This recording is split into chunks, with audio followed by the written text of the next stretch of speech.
doing the 7. Yes, Yeah. yes. Okay.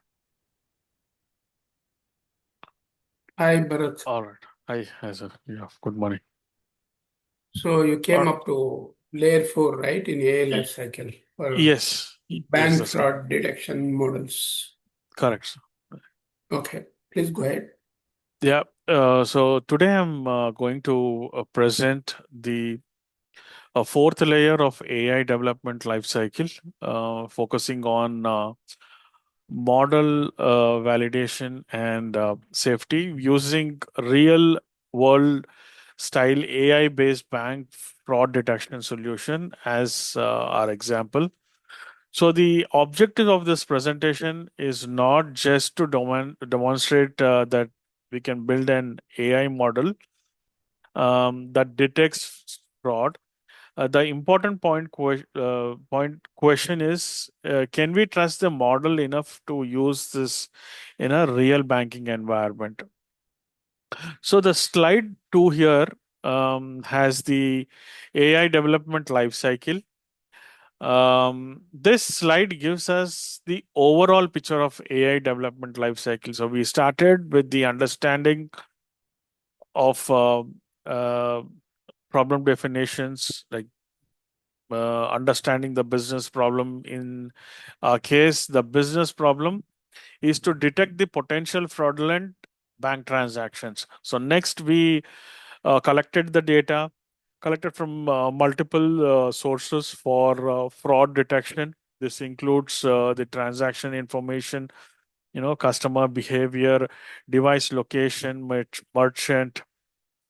And the next stage, um, in the model development, the next stage is the data exploration and feature engineering. Here we identify the useful patterns and transform the raw data into feature that the model can understand.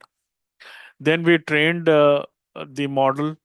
Uh, this is where the layer 3 primary focus on developing the actual fraud detection model.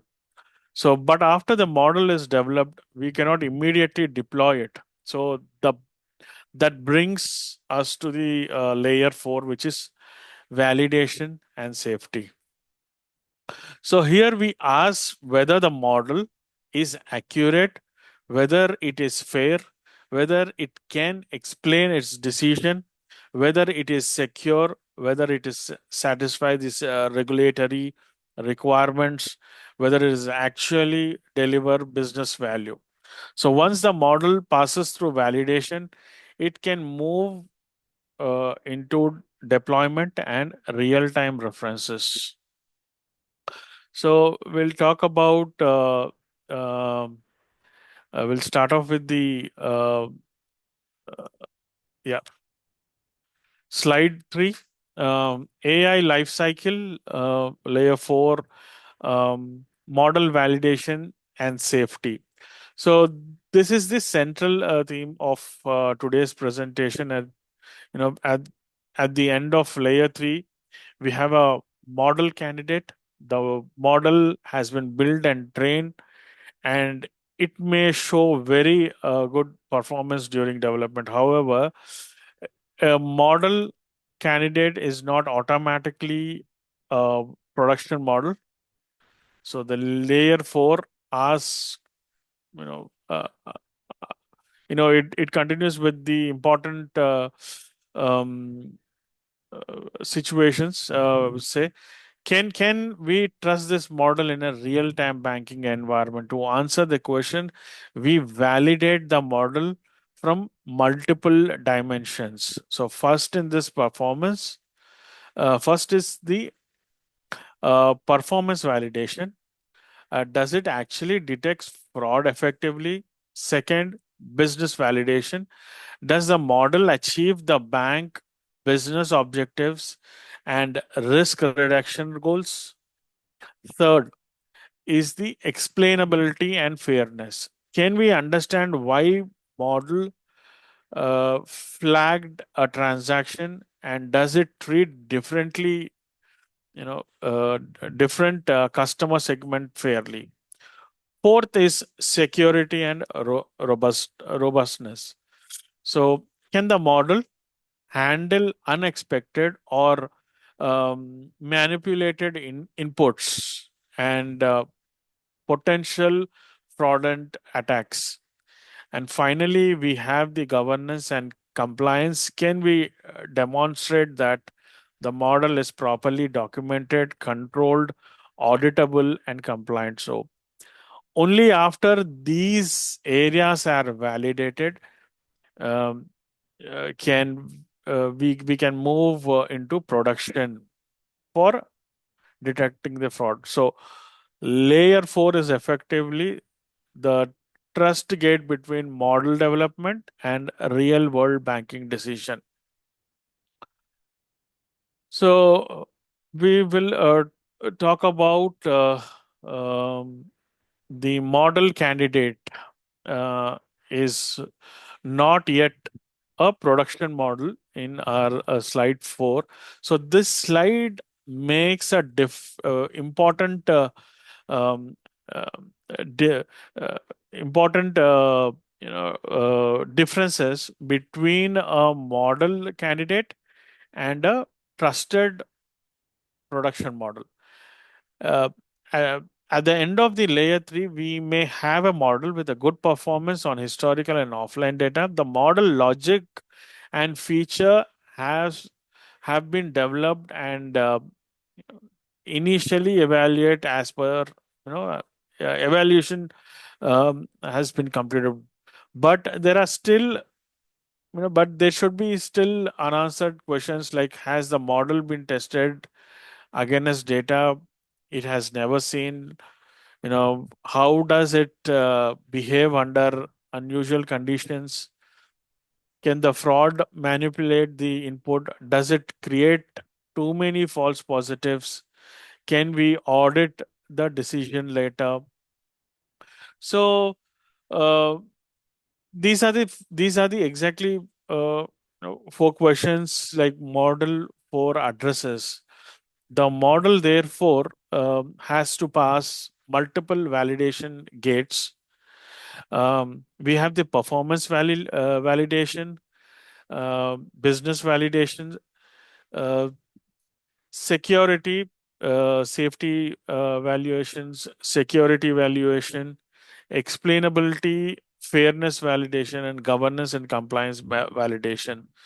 So these are the exactly four questions the layer 4 will address. Only when all these gates are successfully passed do we call the model as the trusted production model. Okay. So once it is approved, the model can move into layer 5 for deployment. The key aspects here is that the layer 4 provides a controlled decision points rather than uh, allowing a promising model to go directly into the production. So how can we actually perform all this validation? That is what we will see in the next slide. The the model validation and safety framework.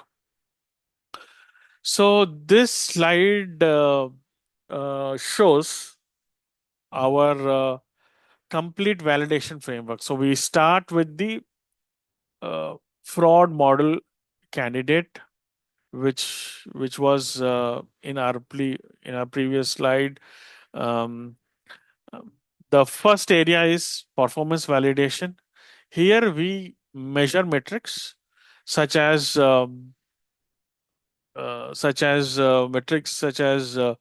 recall, false positive rate, false negative rate, and AUC. We also validate latency and uh, you know we also validate the latency because a fraud model needs to make decision quickly. The second area is business validation. So the technical good model is not enough. We need to know whether it is actually reduce the fraud losses, meet the business objectives, and work within the bank operational model. Third is threshold validation. This is particularly important for fraud detection because there is always a trade-off between um, catching more fraud and incorrectly blocking genuine customers. So fourth is the explainability and fairness. We need to understand why transactions are being flagged and ensure that customers are treated fairly. Fifth is security and robustness. We test whether the model can withstand the manipulation behavior and imperfect data. Finally, we have the governance and compliance. We need appropriate documentation, auditability, privacy controls, model risk management, and regulatory compliance. We all when all of these validations are successful, the output is a trusted fraud model that is ready for real time banking environment. So the framework um, multi-dimensional. We are not asking only is the model accurate. We are asking is the model accurate, useful, safe, fair, secure, and governable. So the first practical validation we perform is making sure we test the model on data it has never seen before. In our sixth slide, this is validate the model on data it has never seen. So this is the one important principle in model validation. We cannot validate a model fairly using the same data that has used to train it. So yeah, if we do that, the model may appears extremely accurate because it already have seen the similar example. So therefore, we maintain a strict separation between training, validation, um, and unseen test data.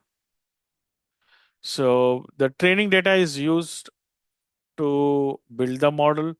Validation data is used to tune the model and select appropriate thresholds. And finally, unseen test data is used for final performance valuation. For our bank fraud model, the unseen data should be representatives of the real environment. So that means we should include different transactions, channels, and devices from different region and geographics, legitimate transactions, known fraud patterns, potential new or rare fraud scenarios. So we should also test edge cases such as high value transactions and uh, peak load situations. The critical principle is not data leakage. If the information from the test set accidentally enters the training process, the final performance numbers can also mislead. So, we therefore want our final test sets to simulate what the model will encounter after deployment. So, the purpose is not simply to get the high score in a test environment, the purpose is to obtain a trustworthy estimate of how model will perform in real world. So the key important point in this slide, when we are trying to stimulate tomorrow's production environment using data, the model has the model has never seen. So Once we have the clean and unseen evaluation data set, the next question is how we effectively the model detects the fraud. So, does the model detects the fraud effectively? So, this slide focuses on model performance. So, one of the important message here is that the accuracy alone is not enough for the fraud detection. Fraud is typically a rare event compared with legitimate transactions. Imagine that out of 1 million transaction, only a small percentage of fraudulent transactions would be there. So, uh, a model could achieve very high overall accuracy simply by classifying most transactions as legitimate while still missing a significant portion of the actual fraud. So, therefore, we look at multiple metrics. Um, Recall tells us how much of the actual fraud we are successfully detecting. And Precision tells us how many of the transactions we flag fraud and are actually fraud. So false positive rates is important because genuine customers can be impacted when legitimate transactions are incorrectly flagged. False negative rate tells us how much actual fraud we are missing. We also look at AUC and ROC. Um, AUC and ROC curves to understand how well the model separates fraudulent and legitimate transaction. In this example, the model shows strong performance, with a reported ROC. So this slide also highlights the approximately 48 milliseconds of decisions latency, which is important for our real time decisions. Most importantly, we estimate the business outcome, include a projected fraud loss reduction of approximately 37 versus the baseline. So, to conclude, i- is that we should not only ask how accurately is the model, we should also ask how much fraud are detectable, how many genuine customers we are affected, how quickly can we make the decision, and what is the financial impact. So even with the strong technical performance, we still have human expertise in situations where AI is uncertain or the decision has significantly impacted. So we will talk about human in the loop. Uh, this slide introduces the human in loop concept. The objective is to combine AI speed and scale with the human judgment. So the AI model monitors transactions, identifies suspicious activities. When the transactions crosses a defined risk threshold, a case can be treated for the fraud analyst. So the analyst then investigate the transaction using additional information such as transaction history, customer behavior, device information, location, other relevant risk indicators. The analyst can confirm that the transaction is fraudulent, determined, that is genuine, or request for the investigation. So, what is particularly important in this, in that the analyst decision and the reasoning are captured in this system. The feedback becomes valuable information from future model improvement. So the human is not simply correcting the AI, the human is also contributing to the continuous learning cycle. So this approach provides several benefits. It improves fraud detection because complex cases receive expert review. Um, if it empowers analysts by allowing them to focus on high risk cases rather than reviewing every transactions manually. It can also optimize customer experience because we don't want the automation to necessarily block legitimate customer. So the key principle is the AI does not replace human judgment. AI helps human make faster and more informed decision. So, but if AI is making decisions that can affect customers, we also need to ensure these decisions are transparent, fair, and accountable. So, how we decide whether the decisions which are made by AI is transparent, fair, and accountable by following, by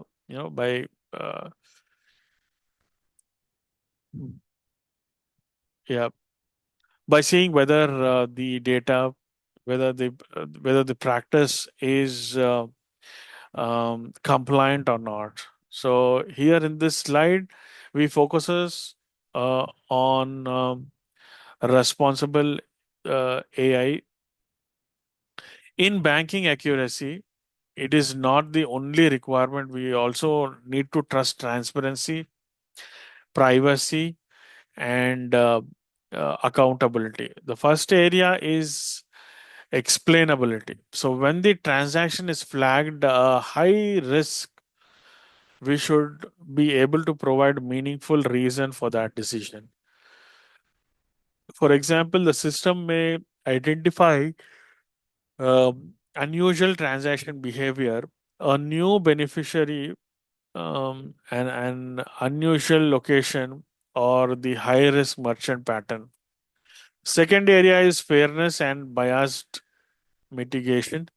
If we monitor if we need to monitor whether the model behaves differently across customer segments and identify potential source of bias. The third area is to data privacy and security. The bank's data is highly significant, so we need appropriate protection, encryption, access control, and data minimization. So we also need strong governance and model approval. This includes model risk management, independent validation, and an approval workflow before production deployment. So another important area is auditability. Sorry. So we should be able to trace the data, model verification version, decision, and relevant action associated with the transaction. So finally, the model needs to satisfy applicable regulatory requirements. The overall objective is to create AI that is not only technically effective, but also trusted, transparent, fair, secure, and compliant. So, in the banking area, the responsible AI is not just the optional feature, it is part of production readiness requirement. So, after the model goes into production, we also need to know whether it continues to perform as expected. That brings us to the observability and business KPIs. So this slide uh, moves from validation towards ongoing monitoring. So we don't validate the model once and then forget about it. So once deployed, The model can experience change in data, customer behavior, fraud patterns, and transaction volumes. So, therefore, we need continuous observation. So, the dashboard shows here a combination of AI performance metrics and business metrics. We monitor fraud detection rate, false positive rate, and analyt, ana- analyst productivity. So we can also monitor model and data health, including model drift. So the model drift is important because the relationship between transaction patterns and fraud can change over time. For example, of someone who does fraud may introduce a new technique that was not present in the historical training data. So the dashboard also identifies the leading fraud drivers and their um, how their important changes over time. From the operational perspective, we should also monitor alerts, incident latency, system health, analytics, um, uh, I would say the agent workload. The goal is proactive monitoring. So instead of waiting for the model to fail or customer to complain, we identify the clear warning signals and take actions based on the information from AI. So this allows us to retain or tune the model when necessary. So see, so the observation connects with layer for validation with the later life cycle stages of continuous monitoring and continuous improvement. The technical performance is important here, but ultimately the bank needs to know whether the model creates real business value. Um, yeah. By this, I'll move on to the next slide. Business validation. Does the model create real value notes? This is very important slide because a technical successful AI model can still fail from the business perspective. Business validation asks simple questions. Does the model actually create measurable value for business and its customers? We look at several dimensions. First, fraud detection effectiveness. We are detecting meaningful frauds without overblocking legitimate customers. Second, customer experience. Are we minimizing fault declines and unnecessary friction? Third, cost and ROI. Does the reduction in the fraud loss justify the cost of operating the solution? Fourth is operational feasibility. Can the fraud operation team actually handles the number of alerts generated by the model? And fifth is strategic alignment. Does the solution fits within the bank uh, risk appetite and business objective?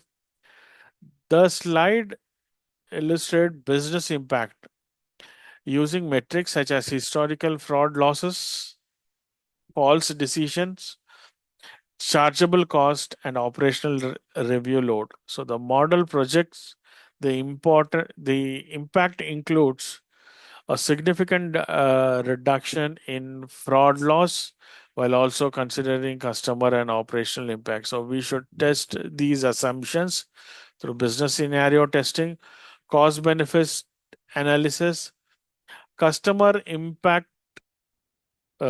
stimulation and analytics, and analyst capacity assignment. So finally, stakeholders such as business owners, risk teams, governance teams should review the results and provide sign off. The important thing this slide is the technical performance gets our in attention, but the business impact determines whether the model is worth deploying or not. So now that let's consider a different challenge. What happens when the data coming in into the model is imperfect? So we would go through it in our next slide. What happens when the input is imperfect? So, in the real banking environment, data will never be perfect. We can have missing values, unexpected formats, unusual transaction amount, new merchant, new device, or incomplete information. So we also need to consider situation where intentionally manipulate the input to avoid detection. Therefore, the robustness testing asks how does the model behave when the input is not exactly what is expected. So we test the model with realistic imperfections and unusual conditions. So, for example, we test missing information, unusual transaction patterns, extreme value, noisy data, and new behavior patterns. So, we also need to understand what the model does when confidence is low. A safe model um, should not should not be blindly make a high impact decision when the input is unreliable. So instead, depending on design, it should flag the transaction for additional review, apply a safer decision path, or request additional verification. The important point in that the robustness does not mean the model must handle every possible situation perfectly. It remains model. It means the model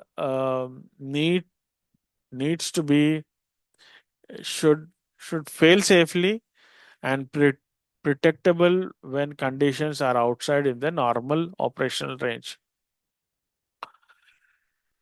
So the robots model does not avoid perfect condition, it handles them intelligently and safely.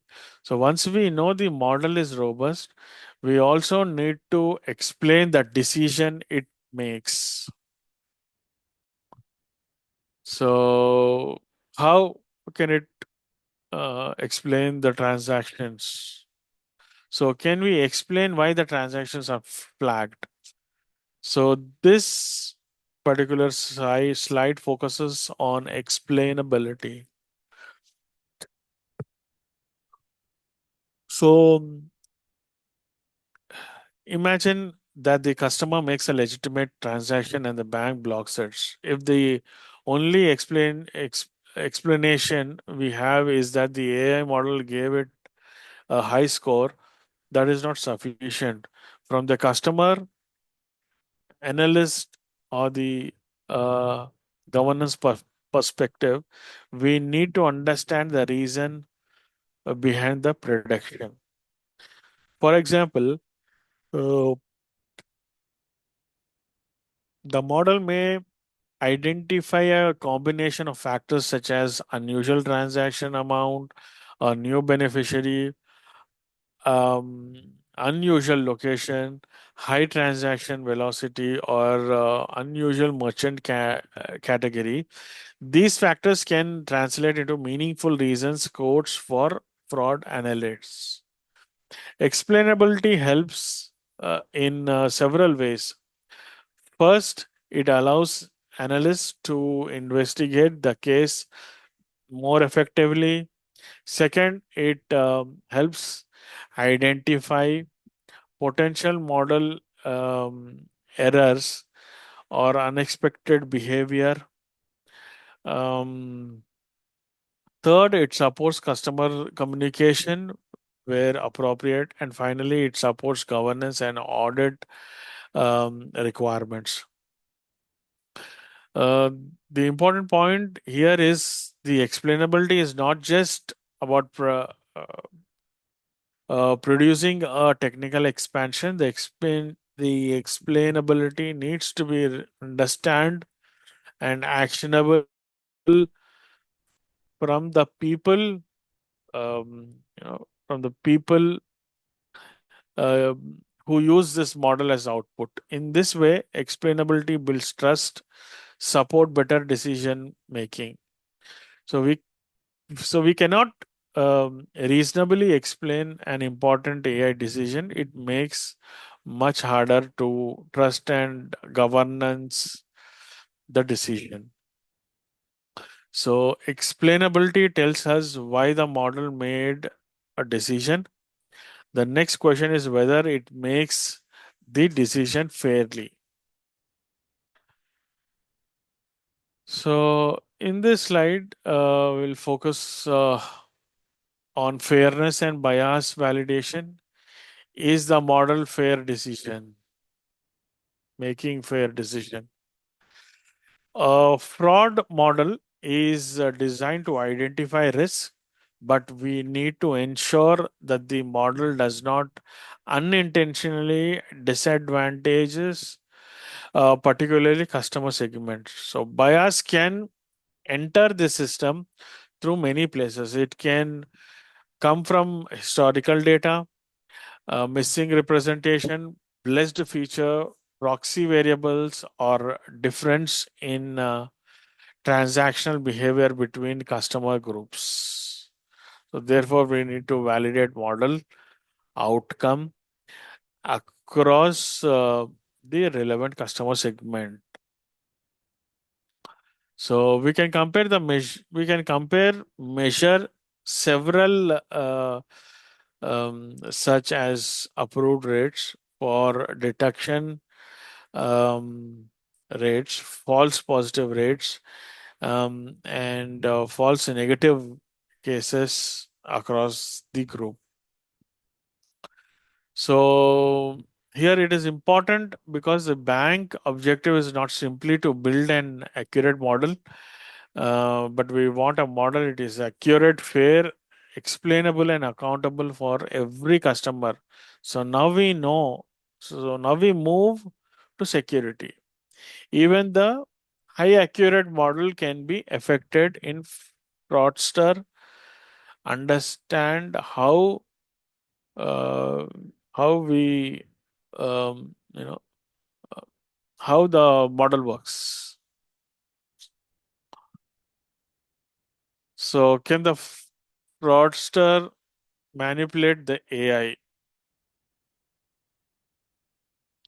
So this slide focus on security and adversarial validation.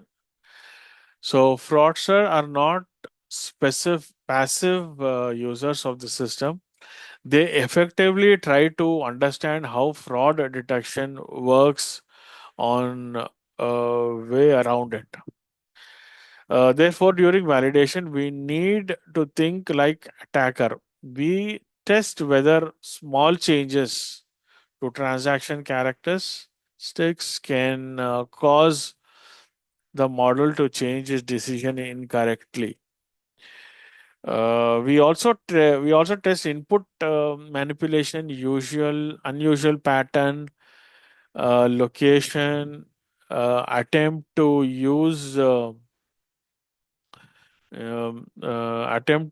invert into detection.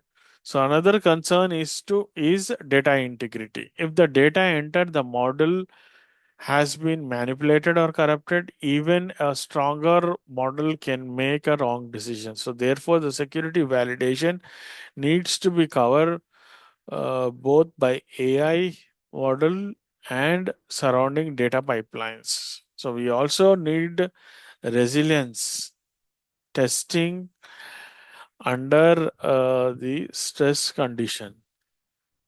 For example, how does a solution gives behaves during the high transaction volumes? Can the system continuous make decisions within the required latency? Does it fail accuracy? If the dependency w- was if the dependency becomes unavailable, so the objective is to falsely um, for the objective is to make the fraud detection system resilient rather than simply accurate under the normal condition. So the key message um, would be the security validation ensures fraudsters ensures that the fraudsters cannot easily turn the AI intelligence against the bank. So even if the model is accurate, um, uh, even it is accurate, secure, and fair, we still need to answer an operational question: can our fraud team actually use it effectively? So we will talk about, can fraud operations actually use the model? This slide brings together the AI model and human operating model. A technically sophisticated model is not useful if the fraud operations team cannot effectively work with its output. So the solution therefore needs to fit into the existing investigation workflow. So when the AI identify a high risk transaction, the agent needs to receive the right information. The case should provide the transaction details, risk score, reason code, relevant support information. The analyst should be able to make a decision and record the outcome. We also need to consider the analyst capacity. In the model generates too many alerts, alerts may become overload. That can result in slower investigation and reduce the effectiveness. Therefore, operational validation should consider alert volumes and prioritization, investigation time, and escalation process and staffing capacity. So, this is why the concept of AI plus human judgment is important. The objective is not just is not AI replace the fraud team. Instead, AI identify and prioritize risk at scale, while human handles judgment in intensive decision. So this creates a strong operating model uh, rather than either AI or manual investigation allow. So once the business security, fairness, and operational validation is completed, we reach to the final decision point: production readiness. Okay, is the model ready for production? This is the final approval gate for layer 4. At this stage, we bring together everything we have validated. We have addressed performance, we have validated business value, we have tested threshold, we have evaluated explainability and fairness. Um, we have tested security and robustness. We have confirmed governance and compliance requirement, and we have also checked whether the model can be operationally used by the fraud teams. So the model should not move into production simply because the most gates passed. If one of or more critical gates fail, the model should return for remediation, additional testing, and potential redesign. If all required gates are passed, we can appropriate the model for deployment. So at this point, we have appropriately confident that the model is not just technical capable but also the safe and governed. So once it is deployed, the model must continue to monitor from drift, performance degradation, new for fraud patterns, any changes in business or the regulatory requirements. So this slide represents a controlled production readiness decision, not the end of AI life cycle. So that brings us to the final outcome of layer 4 transformation, transforming our model candidate, um, you know, into a trusted production model. We'll talk about our final slide for today, which is from model candidate to trusted production model. This final slide summarizes the outcome of layer 4. We start with the model candidate coming from layer 3. It has been trained and showed promising performance, but it was not yet trusted for real banking decision. So during the layer 4, we challenged the model for multiple perspectives. We tested it and unseen realistic data. We measured the performance beyond simple accuracy. We validated the business value and customer impact. We introduced human in loop controls. We tested uh, the robot robotness against imperfect inputs and potential manipulation. So we address the governance, privacy, security, compliance, and finally we confirm the productional readiness through the defined approval gates. Um, the result is the trusted production model. So this model is ready to support real-time fraud decisions while remaining an explainable, monitored, governed, and connected to the human oversight. So the important takeaway from layer 4 is that the AI quality is not defined only by the model accuracy. The a production AI system needs to be accurate, effective, fair,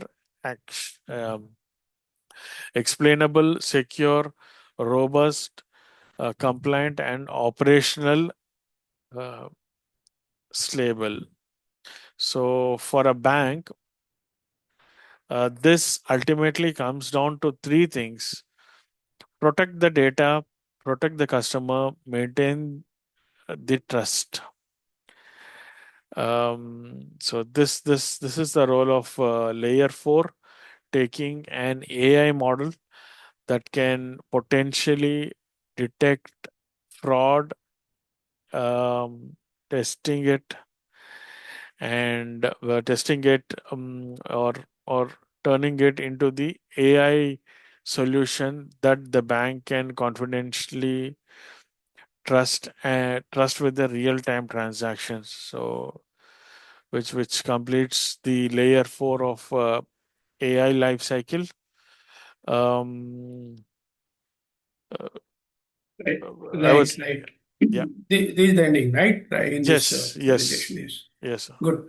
So we have three more layers in the AI life cycle, right? For the same yes, domain, yes, sir, yes, for the same domain use case. yes. Okay, okay, we'll go through that. Let me stop recording.